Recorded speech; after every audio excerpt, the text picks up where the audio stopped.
नमस्ते दोस्तों। कृष्ण जन्माष्टमी की आप सभी को हार्दिक शुभकामनाएं।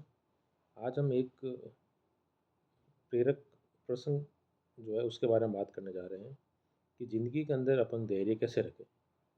हम लोग ज़िंदगी के अंदर धैर्य रखना बहुत ज़रूरी है। आजकल की भागदौड़ की ज़िंदगी के माहौल में हर कोई व्यक्ति धैर्य खोने लगता है। अगर आप धैर्य के साथ कोई भी कार्य करते हैं तो आपको ज़रूर सफलता मिलती है। थोड़ी सी असफलता या शुरुआती असफलता से कभी भी अपना रास्ता नहीं बदलना चाहिए। इसको हम लोग एक कहानी के द्वारा समझने की कोशिश करते हैं। एक बार एक राजा था। उसका जो युद्ध उसके शत्रु राजा के साथ हो रहा था, तो उस युद्ध के अंदर वो लगभग पराजित होने लग गया। उसके बहुत सारे सैनिक इस युद्ध में मारे गए। तो राजा किसी तरह उस युद्ध से अपनी जान बचा कर निकल रहा था, तो उसके पीछे शत्रु सेना के सैनिक लग गए। तो भागता भागता जो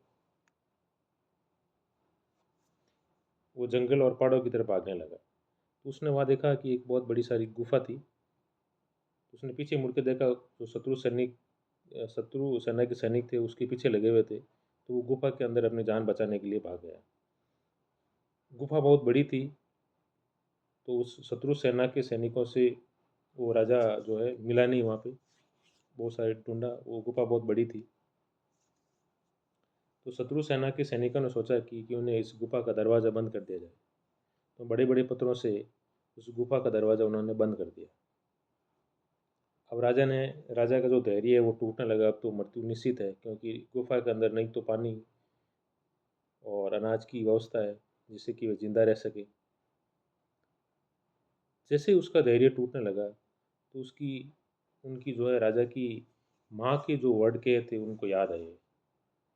तो राजा की माँ ने एक बार कहा था कि कुछ तो कर यूं मत मर, कुछ तो कर यूं मत मर। तो ये सब थे जो राजा के दिमाग में वापस याद आए। तो उससे उनके अंदर धैर्य और मोटिवेशन और उत्साह बढ़ा। वो धीरे धीरे वो उसने गुफा की पत्थर को हटाना शुरू किया। तो धीरे धीरे करके उसने रास्ता बना लिया और बाहर आ गया। बाहर आके अपने मित्र राजा से मिला, और फिर दोनों ने मिलकर उस शत्रु राजा के ऊपर आक्रमण किया और उन्हें जीत मिली। तो इस प्रसंग से हमें यही सीख मिलती है कि ज़िंदगी में कभी भी धैर्य नहीं खोना चाहिए, धैर्य के साथ आगे बढ़ना चाहिए। शुरुआती असफलता से हमें कभी पीछे नहीं हटना चाहिए, और हमें शुरुआती असफलता से हमें कभी अपना मार्ग नहीं बदलना चाहिए। जय श्री कृष्ण। मिलते हैं एक नए प्रसंग के साथ।